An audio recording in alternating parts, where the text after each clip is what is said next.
风向龙凤配，我是唐家龙，我是陈凤馨，带风向，我来跟风向，那你晕头转向。现在全世界都跟着美国总统大选的风向转啊！所以今天呢，我们邀请两位呢，其实既熟悉美国大选，当然也更熟悉的是美国大选所延伸出来的一些话题。那今天特别为大家介绍的呢，是前立法委员，但他也是战略学者林玉芳林博士。谢谢主持人好，大家好。来，第二位是大家非常熟悉的赖岳谦赖博士。主持人好，观众朋友大家好。好，我们要先从美国大选开始来谈起了。我真的觉得，我在看美国大选的时候，我就觉得重点不是你的对手有多强，重点是千万不要出现猪队友。最近的垃圾时间就出现了大量的猪队友。首先当然是在川普造势的时候呢，喜剧演员然后就说波多黎各是垃圾，哇，这件事情对于他在宾州的选情其实冲击还蛮大的，因为宾州有相当多的波多黎各裔的美国的选民啊。但是呢，这个时候呢，拜登要出来火上加油，就表示说这个你看川普有多糟。结果他居然说川普的支持者是垃圾。我当时看到这个新闻的时候，我就真的觉得哇，这真是猪一样的队友哦。贺锦丽真的不知道该怎么办。而你必须承认川普很厉害，他立刻就表演登上垃圾车，然后告诉拜登说：“你觉得我的车怎么样？”把这整件事情哦，就是拜登失言这件事情极大化它的效应。但是呢，贺锦丽并不是没有好队友。通常来讲呢，共和党里头呢，那么其实有不少人在这一次表态支持贺锦丽。最新一轮表态支持的是前共和党的加州州长阿诺啊。那阿诺因为他明星出身，然后呢，在加州能够以共和党的身份，然后选上州长，其实是蛮有分量的啊。所以阿诺表态支持贺锦丽，但川普这边。我认为啦，也有猪队友，那就是马斯克。好，马斯克呢跟大家讲说，川普当选之后要采取紧缩政策。那他说，可能短期之内会有经济的混乱呐，股市会崩盘呐。我在想，他这到底是在帮川普的忙，还是在恐吓川普的支持者？各方都有神队友或者是猪队友啊。那么接下来我们就要看的是美国媒体这一次的剧烈变化。那么，继整个对，还有包括了这个包括了这个川普财政部长的非常热门的人选鲍森哦，他跟大家就很坦白的说，如果他当财政部长，这也是第一次哈，有人就很公开的说，如果我当财政部长，他会跟马斯克一起合作削减联邦支出。这件事情呢，其实印证了川普跟马斯克所要做的事情，那个大刀阔斧的幅度可能比想象中要来得大，而且鲍森其实当财政部长的几率确实是蛮高的。如果是这样的话呢，美国内部的整个的制度会出现剧烈的影响啊。那除此之外，我们也看到媒体在这一次呢都有很多的变化，包括了洛杉矶时报，包括了华盛顿邮报。现在呢，最新的是 USA Today 好，今日美国报呢，它也宣布不替任何候选人背书啊。这里面当然相对来说，其实对于贺锦丽的影响还是比较大的哦，因为传统上面呢，包括华盛顿邮报跟洛杉矶时报呢，都是民主党的支持的媒体。不过，拜登在这个时候呢，宣誓表态，不管谁当选，他一定会参加下一任总统的就职典礼，一定要让政权能够和平转移。今天我们所截取的这几件事情啊，它都在美国历史上有重大的意义。这里面呢，拜登的失言意味着政党的对峙有多么的严重，所以会直接说对方的支持者是这个垃圾哈。然后你再看到马斯克跟川普想要做的事情，是希望改变整个的官僚体系，是剧烈的变动。而且这一次有很多的共和党，我称之为建制派的一批人，其实倒向了贺锦丽。那么这件事情也凸显出川普他挑战那个建制派所产生的天翻地覆的改变。然后美国媒体呢，这一次呢，特别的要表现出的中立，它其实也有它重要的意义。而拜登要誓言和平政权转移，也意味着美国这一次的和平政权转移其实是有变数的。玉芳，对，我觉得凤馨讲的是很对啊，就是说，拜登讲这句话，就是因为有鉴于4年前嘛，然后这个国会山庄都被暴民给攻进去了嘛，所以他要说这个话。其实就某点来讲，这对贺锦丽是不好的，因为你应该讲说，但是我很有信心，贺锦丽也可以顺利当选，而且绝对可以顺利移转政权。因为你讲说不管谁当选，那一说那川普就有可能当选了嘛。所以这个我又觉得拜登年纪真的是大了。不过讲这个垃圾大战啊，这一次其实最先引起来的不是拜登，真正引起这个是那个川普。对，因为川普在24号的时候，他就已经在亚利桑那先讲。为什么在亚利桑那州讲？因为亚利桑那就是边境州，很多的移民在那里，所以他在那里先讲，就说啊，我们美国就是个大的垃圾桶嘛。全世界都不要了，这个垃圾就倒在我们这垃圾桶里面嘛。他讲这句话，他讲完了以后，他还跑到德州去讲，啊，所以也就是说，是他先引起这个所谓的垃圾大战。然后拜登当然就说你不要理他就好，因为他讲这个东西对贺锦丽当然是很好的。他所谓这个垃圾，人家想到的就是那些 Latinos， 对啊，非洲移民，那些那个不是非法移民，对，就是非法移民啊。这里面最多的当然是讲西班牙的啊，西班牙文的啊，包括这个葡萄牙文的这些中南美洲的移民是最多的嘛。但是呢，你就偏偏就拜登，你就要借这一句话去。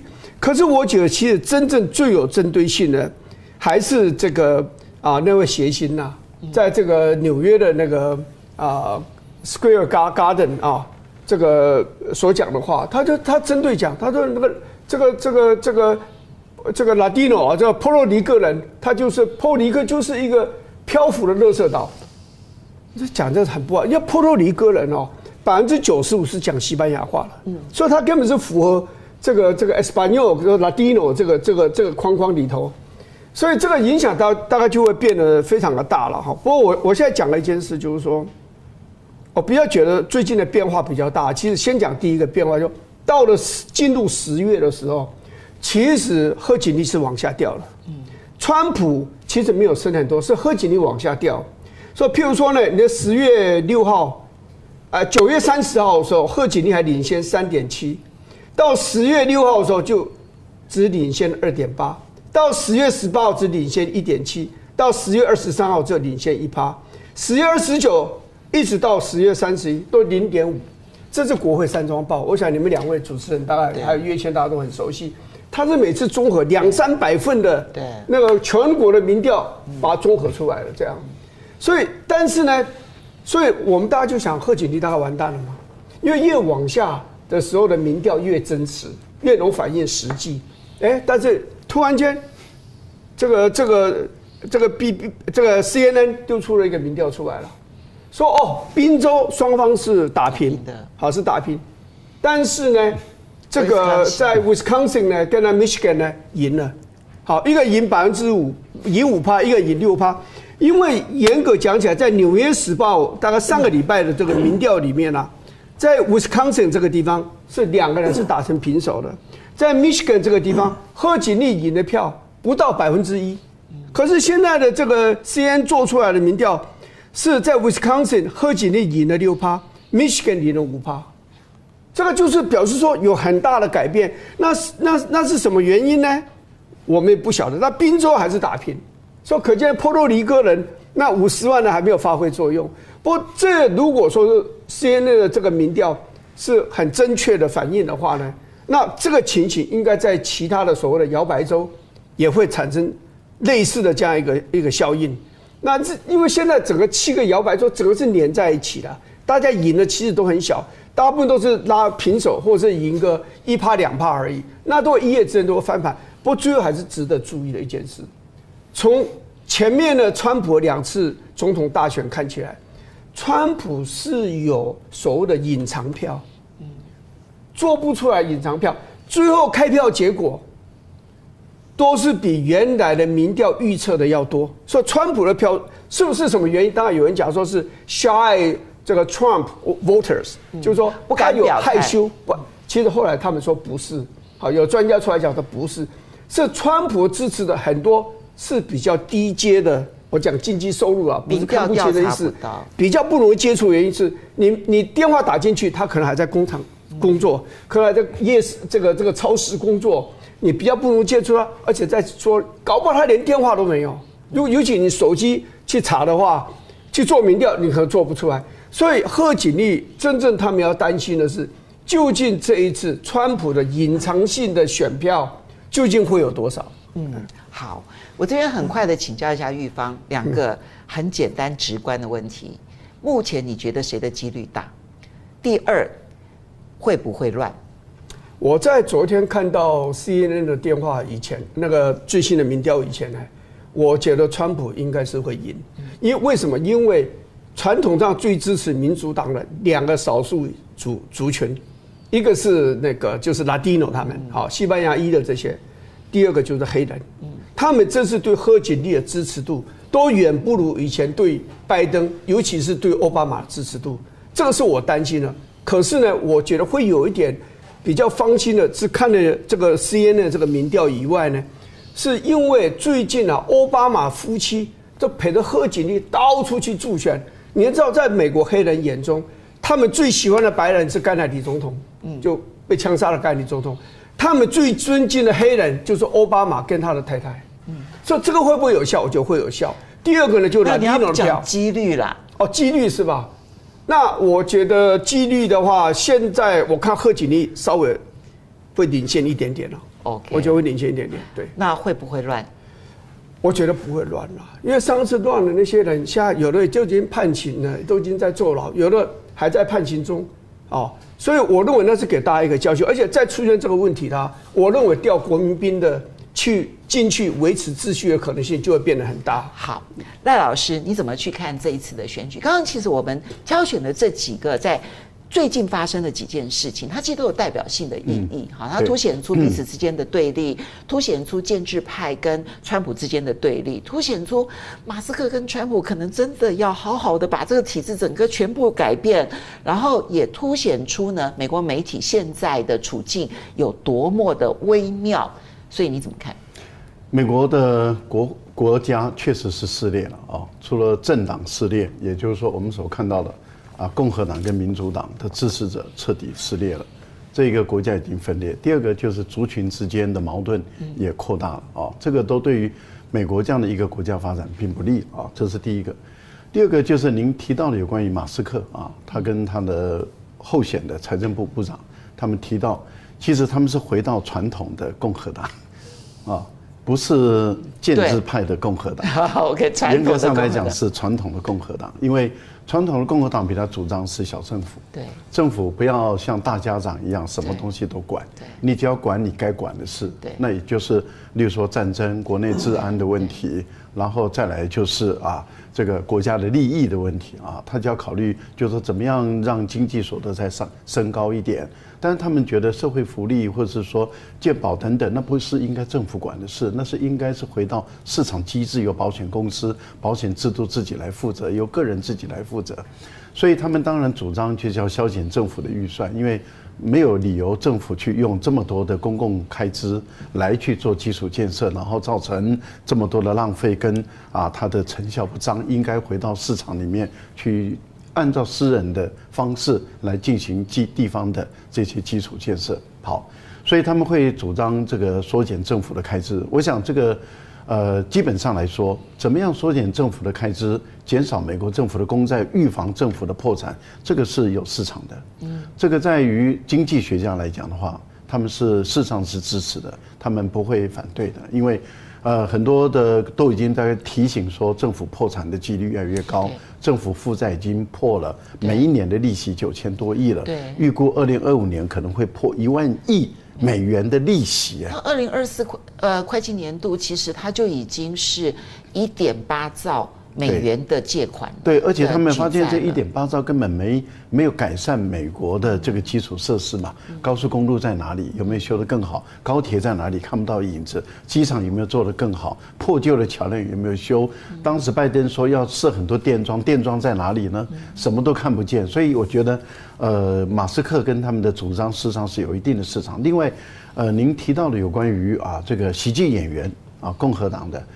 这个帮川普在竞选场合，尤其是在于这么重要的兵家必争之地，宾州的这个竞选场地中的失言，可是不要忘了他是演员，他是来宾，他是演员，所以对川普来讲去切割容易多了。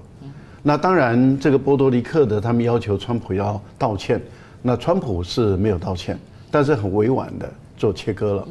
我不认识这个人，我也不觉得他讲的是正确的，而且呢，我们是充满爱的社会，所以他事实上是在化解啊。可是问题就是刚好拜登送给他这个一把枪，可是拜登是现任的总统，对，这第一个，拜登是贺锦丽的老板，对，拜登是民主党的领袖，对，这个不得了，这个意义不一样。虽然他的完整的话并不是这样，但是被切一半的时候，那你想在短视频的时代里面，他那切一半就是说你支持，因为他明明白白的，他没有说那一个喜剧演员支持拜登的那一个喜剧演员，他是那个人是垃圾，他并没有讲得那么明白。他却讲的是，不是支持拜登，支持川普的人。他说支持川普的人都是垃圾。哇，那这句话对不得了了。对，所以川普当然就借势就发挥了啊。所以我个人觉得是不但平衡，而事实上是强化了川普的支持者。川普的支持者只要投票意愿更强烈，民主党的支持者投票意愿弱的一点。那我觉得就会产生反差。所以，这位喜剧演员在川普的造势活动上面，也许刺激了支持民主党的波多黎各裔的这些选民出来投票。但是拜登的话是刺激了整个川普支持者，对，他有更强的投票意愿。那不得了啊！那有一半以上的，更何况波多黎各裔的人是有生气，但是会因为这样而就一定要出来投票。我也保持怀疑态度。我比较大胆的估计了，我觉得跟2016年的情况会比较像，也就是说，我不排除川普把整个摇摆州7个都吃下来。你对共和党的选情这么乐观哦？对川普的选情，我的判断了，7个摇摆州全吃下。我的判断了，我觉得连威斯康星州，我觉得所以我才说我是比较大胆的判断啊。坦白说呢，我看到过一份这样的民调。我的判断里面就是2016年的现象重现的可能性很高，是蛮高的。也就是说，选票是55%总选票，但是在7个摇摆州吃下来以后，选举人票，所以可能说不定很早就开票完了。好，所以你现在认为川普当选的几率很高？我觉得他比较高，应该好，我就可以说，我觉得他很高。好，所以不会乱。所以你就觉得不会乱吗？不会乱，因为如果川普输的话，绝对乱。我这一点跟玉芳兄的判断不太一样啊。如果川普输的话，绝对乱；但是川普赢的话，绝对不会乱。